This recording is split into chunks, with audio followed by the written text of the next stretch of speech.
Hello बच्चों, आज हम जैन व बौद्ध धर्मों का तुलनात्मक अध्ययन करते हैं और उसमें दोनों धर्मों का प्रादुर्भाव, जैसा कि आपको पता है, एक ही समय में हुआ था तथा दोनों धर्मों के प्रवर्तकों का एक ही उद्देश्य था। दोनों क्षत्रिय राजकुमारों का उद्देश्य नवीन धर्म चलाना नहीं, वरन तात्कालिक वैदिक धर्म की बुराइयों का उन्मूलन करना था। अतः दोनों धर्मों में समानताओं का पाया जाना स्वाभाविक है। समानताएं, दोनों धर्म वेदों को प्रमाण स्वरूप नहीं मानते। दूसरा, ब्राह्मण धर्म के यज्ञवाद, बहुदेववाद और जातिवाद का विरोध दोनों धर्मों द्वारा किया गया है। तीसरा, ईश्वर में आस्था दोनों धर्मों में नहीं है। चौथा, दोनों ही धर्म निवृत्ति मार्गी है तथा संसार त्याग व तपस्या पर बल देते हैं। पांचवा, सदाचार व अहिंसा का दोनों धर्मों में प्रधान स्थान है। छठा, पुनर्जन्म, कर्मवाद तथा निर्वाण के सिद्धांत दोनों धर्म स्वीकार करते हैं। सातवां, संघ व्यवस्था दोनों धर्मों के आधार थी। आठवां, दोनों धर्म में त्रिरत्न की शरण में जाने का उपदेश है। जैन धर्म के त्रिरत्न सम्यक दर्शन, सम्यक ज्ञान व सम्यक चरित्र है। बौद्ध धर्म के त्रिरत्न बुद्ध, संघ व धर्म है। नौवां, दोनों धर्म मानवतावादी है। 10वां, दोनों ही धर्मों का दो प्रधान संप्रदाय में विभाजन हुआ है। 11वां, दोनों धर्मों ने स्वीकार किया कि भिक्षु के साथ साथ गृहस्थ को भी अपने धर्म में स्वीकार कर उसे मुक्ति मार्ग की ओर अग्रसर किया जा सकता है। 12वां, दोनों धर्मों के संघ में 4 प्रकार के सदस्यों का सन्निवेश है: भिक्षु, भिक्षुनी, उपासक और उपासिका। 13वां, दोनों धर्मों के सिद्धांतों में साधक के अंतिम लक्ष्य का विश्लेषण किया गया है तथा यह स्वीकार किया गया है कि मनुष्य का परम उद्देश्य निर्वाण की प्राप्ति है। चौथा, 14th, दोनों ही धर्मों में अहिंसा तत्व को आचार संहिता का सर्वश्रेष्ठ तत्व स्वीकार किया गया है तथा इसके अनुपालन का अनुमोदन किया गया है। 15वां, प्रारंभ में दोनों धर्मों के ज्ञान और आचार तत्व में शरीर और मूर्ति पूजा का विरोध किया गया था, किंतु कुछ अंतराल के बाद हिंदू धर्म के प्रभाव के कारण दोनों धर्मों में मूर्ति पूजा की प्रतिष्ठा हो गई। 16वां, दोनों धर्मों में उन्नायक एवं प्रवर्तकों के जीवन में बहुत साम्यता मिलती है। दोनों ही राजकुमार थे तथा पूर्वी भारत में जन्मे थे। राजसी ठाट बाट का भोग करने के उपरांत दोनों राजकुमारों ने संन्यास लेकर कठोर तप किया और इसके उपरांत दोनों ने अपने ज्ञान और विद्या के जनमानस के क्लेशों से दूर करने का प्रयास किया। अब हम बात करते हैं बच्चों असमानताओं की। उपर्युक्त समानताएं होते हुए भी दोनों धर्मों में कुछ असमानताएं भी पाई जाती है। वे निम्नलिखित है। पहला, बौद्ध धर्म आत्मा में विश्वास नहीं करता, जबकि जैन धर्म आत्मवादी है।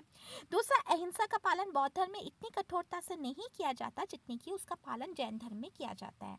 तीसरा, निर्वाण प्राप्ति दोनों धर्मों का परम लक्ष्य है, परंतु महात्मा बुद्ध ने इसकी प्राप्ति का मार्ग मध्यम बताया, जबकि जैन धर्म ने कठोर तप को साधन माना है।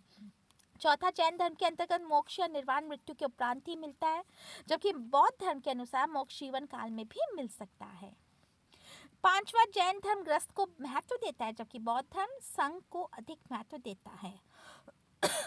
छठा, सामाजिक क्षेत्र में जैन धर्म वैदिक धर्म के अधिक समीप है, जबकि बौद्ध धर्म वैदिक धर्म से दूर है।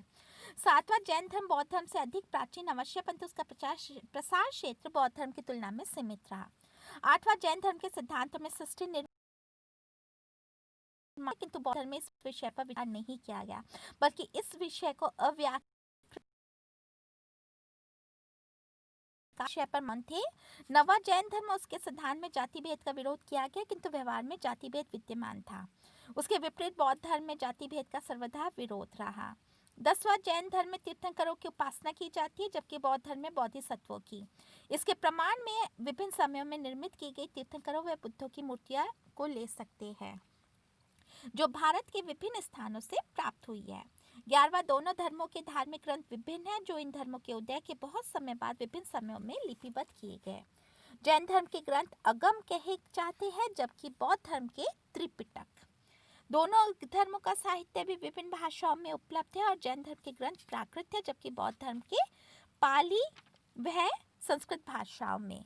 इस प्रकार स्पष्ट है कि जैन धर्म व बौद्ध धर्म में बहुत असमानताओं के होते हुए भी कई समानताएं थी और इसी कारण दोनों धर्म आज भी अपना अस्तित्व बनाए हैं।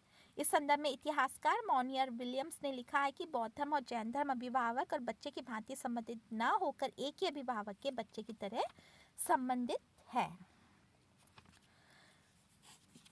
चलिए अब हम करते हैं बौद्ध धर्म की भारतीय संस्कृति को देख।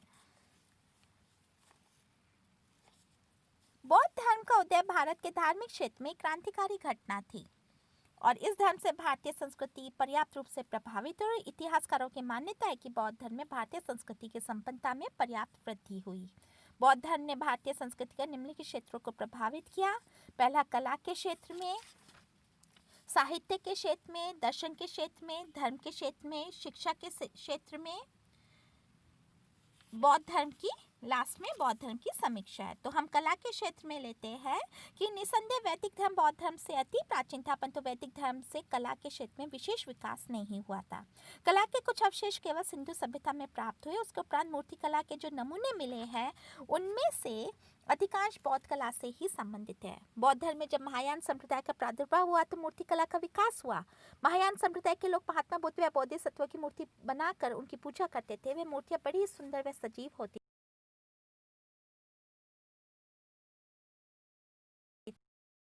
के लिए चट्टानों को काटकर विहार व चैत्यों का निर्माण किया गया। बौद्ध गुहाओं का निर्माण बौद्ध धर्म के प्रसार के परिणाम स्वरूप भी आरंभ हुआ था। अजंता, बाग, जोगीमारा, बादामी, भाजा, कौंडनी, कार्ले, नासिक व कन्हेरी की गुहाएं आज भी चित्रकारी पर प्रथम प्रभाव बौद्ध धर्म का ही लक्षित होता है। उसके प्रभाव से निखरी हिंदू कला के दर्शन गुप्त काल में होते हैं और गांधार, मथुरा और सारनाथ इस मूर्ति कला के प्रमुख केंद्र थे। सांची व भरूच के स्तूप बौद्धकालीन मूर्ति कला व स्थापत्य कला के अनुपम नमूने हैं। यह स्पष्ट है कि बौद्ध कला का अनुभव हम सभी के लिए गंभीर अनुभव होना चाहिए और सभी क्षेत्रों में चित्रकला में, वास्तुकला में और कारीगरी में बौद्ध धर्म ने ऐसी कलाकृतियां उत्पन्न की जो पाश्चात्य कला की उन्नतम कृतियों के समक्ष रखी जा सकती है। दूसरा, साहित्य के क्षेत्र में बौद्ध धर्म ने हमारी कला को ही प्रभावित नहीं किया वरन इसने साहित्य के क्षेत्र को भी प्रभावित किया। बौद्ध धर्म के धर्म ग्रंथों की रचना प्रारंभ में पाली भाषा में हुई। इसके परिणाम स्वरूप पाली भाषा विकसित हुई। कनिष्क के शासनकाल में जब महायान संप्रदाय का उदय हो गया तो संस्कृत भाषा विकासोन्मुख होने लगी। अश्वघोष व वसुमित्र जैसे विद्वानों ने संस्कृत भाषा में उल्लेखनीय बौद्ध ग्रंथ रचे। बुद्धचरित नामक महाकाव्य तथा दिव्यावतार नामक ग्रंथ ऐतिहासिक दृष्टिकोण से बड़े महत्व के समझे जाते हैं और ललित विस्तार और संदर्भ पुंडरीक संस्कृत साहित्य के अच्छे ग्रंथ माने जाते हैं। दर्शन के क्षेत्र में जैन धर्म की भांति बौद्ध धर्म भी एक दार्शनिक धर्म है। आज भी हम बौद्ध धर्म में चिंतन व मनन की भावना अधिक पाते हैं। अदृश्य शक्ति के संबंध में जितना चिंतन भारत में हुए उतना अन्यत्र नहीं हुआ। ईश्वर को विभिन्न रूपों में सोचा या कल्पित किया गया और यह बौद्ध धर्म के कारण ही संभव हुआ है, क्योंकि जब बौद्ध धर्म शीघ्रता से क्या भारत और क्या भारत के बाहर शीघ्रता से प्रसारित होने लगा तो धर्म विशेषज्ञों ने इस पर चिंतन किया और मनन करने के उपरांत उस सर्वशक्ति को बौद्ध दार्शनिकों की भांति जनमानस के समक्ष प्रस्तुत करने लगे। उपनिषद व स्मृतियां लिखने वाले उस समय के महान दार्शनिक थे। उसके उदय में भारतीय दर्शन में एक नवीन चेतना उत्पन्न हुई। शून्यवाद तथा माध्यमिक दर्शन के प्रतिपादक बौद्ध धर्मानुयायी नागार्जुन ही थे। कुछ इतिहासकारों की मान्यता है कि बौद्ध धर्म का दर्शन प्रचुर एवं समृद्धि नहीं था वरन विचारोत्तेजक भी था। स्वयं बौद्ध धर्म के अंतर्गत कई दार्शनिक संप्रदाय बन गए। बौद्ध धर्म के दार्शनिक सिद्धांतों में प्रतिसमुत्पाद, शून्यवाद, योगाचार, सर्वास्तिवाद, विज्ञानवाद तथा अनित्यवाद प्रमुख है। बौद्ध दार्शनिकों में असंग, वसुमित्र, दिग्नाग, धर्मकीर्ति, नागार्जुन और अश्वघोष अधिक उल्लेखनीय है। बौद्ध दार्शनिकों का खंडन करने हेतु हिंदू धर्म में कई दार्शनिक उत्पन्न हुए। उनमें स्वामी शंकराचार्य का नाम अग्रगण्य है और इससे स्पष्ट है कि बौद्ध दर्शन ने धर्मावलंबियों को भी दर्शन के क्षेत्र में अग्रसर होने को प्रोत्साहित किया। धर्म के क्षेत्र में जैसा कि स्पष्ट है कि बौद्ध धर्म का प्रादुर्भाव ही वैदिक धर्म की बुराइयों के विरुद्ध हुआ था, अतः स्वाभाविक था कि यह धर्म ब्राह्मण धर्म को प्रभावित करे। आरंभ में इस धर्म के कारण वैदिक धर्म का ह्रास होने लगा, परंतु जब हम इस धर्म ने यज्ञों की निस्सारता तथा कांडों पर प्रहार करना का शुद्धिकरण हुआ। बौद्ध धर्म जनमानस के सामने सरल व नैतिक धर्म के रूप में प्रस्तुत हुआ। इसमें वैदिक धर्म भी आचरण व नैतिकता पर अधिक बल देने लगा। इससे कर्म कांडों व याज्ञिक कर्मों की कमी आ गई और लोग परमात्मा को एक शक्ति के रूप में सोचने लगे। धर्म के क्षेत्र में विचार स्वातंत्र्य बढ़ा। उपनिषद और आरण्यक ग्रंथों की रचना हुई जिन्होंने वैदिक धर्म को चिंतनशील बना दिया, परंतु जब यह धर्म शीघ्रता से प्रसारित होने लगा तो ब्राह्मण धर्म में कई सुधार हो गए। व्यर्थ के धार्मिक क्रियाकांड वैदिक धर्म में भी हेय समझे जाने लगे और यज्ञों में कमी आने लगी तथा हिंसा के स्थान पर अहिंसा पनपने लगी। लास्ट, शिक्षा के क्षेत्र में बौद्ध धर्म के प्रसार में भारतीय शिक्षा भी प्रभावित हुई। बौद्ध विहार यदि एक और साधना, संयम तथा आदर्श जीवन में केंद्र थे तो दूसरी ओर वे शिक्षा देने के लिए उत्तम माध्यम भी थे। वे विहारी सैन्य महाविद्यालयों में परिणित हो गए, जिनमें इस धर्म के पक्षधर नरेशों का भी योगदान था। इस धर्म के अनुयायी राजाओं ने कई शिक्षण संस्थाएं स्थापित की। हर्ष के समय नालंदा विश्वविद्यालय शिक्षा का प्रमुख केंद्र था, जिसमें देश विदेश के हजारों छात्र विद्याध्ययन करते थे। चीनी यात्री हेनसांग भी नालंदा विश्वविद्यालय में कुछ विद्याध्ययन के लिए रुका था। बौद्ध मठ भी उसी समय शिक्षा विस्तार के लिए अच्छे साधन थे। मठों में रहने वाले बौद्ध भिक्षुओं को कठोर नैतिक नियमों का आचरण करना पड़ता था। वे जनसाधारण को शिक्षित भी बनाते थे और बौद्ध भिक्षु शिक्षित विचारक, दार्शनिक व उच्च कोटि के साहित्यकार होते थे। कनिष्क के शासनकाल से पूर्व तक तो बौद्ध धर्म के ग्रंथों की रचना पाली भाषा में होती रही। परिणामतः भारतीयों को एक नवीन पाली भाषा का ज्ञान और हुआ और पाली भाषा संस्कृत भाषा की अपेक्षा अधिक सरल प्रतीत हुई। अतः इस प्रकार संस्कृत से भी अधिक होने लगा। परिणामतः बौद्ध धर्म ने भारतीय शिक्षा के कलेवर को और अधिक विकसित व पल्लवित बनाया। अब हम इसकी समीक्षा कर लेते हैं बौद्ध धर्म की। उपर्युक्त तथ्य इस बात के प्रतीक है कि बौद्ध धर्म का उदय भारत के इतिहास में एक अभूतपूर्व घटना थी। इस धर्म ने वैदिक धर्म की बुराइयों को दूर किया। जाति व्यवस्था को जन्म के आधार पर न मानकर महात्मा बुद्ध ने अपनी धार्मिक व्यवस्था से मानव समाज में समानता के सिद्धांत को क्रियान्वित किया। शूद्र वर्ण के लोगों को आगे बढ़ने के लिए प्रोत्साहित किया। इस धर्म ने निसंदेह भारतीयों के नैतिक जीवन को उन्नत किया। अपनी संघ व्यवस्था से देश में प्रजातंत्रात्मक शासन प्रणाली को प्रबल बनाया। 9वीं व 10वीं शताब्दी ईस्वी से बौद्ध धर्म का पतन शीघ्रता से होने लगा।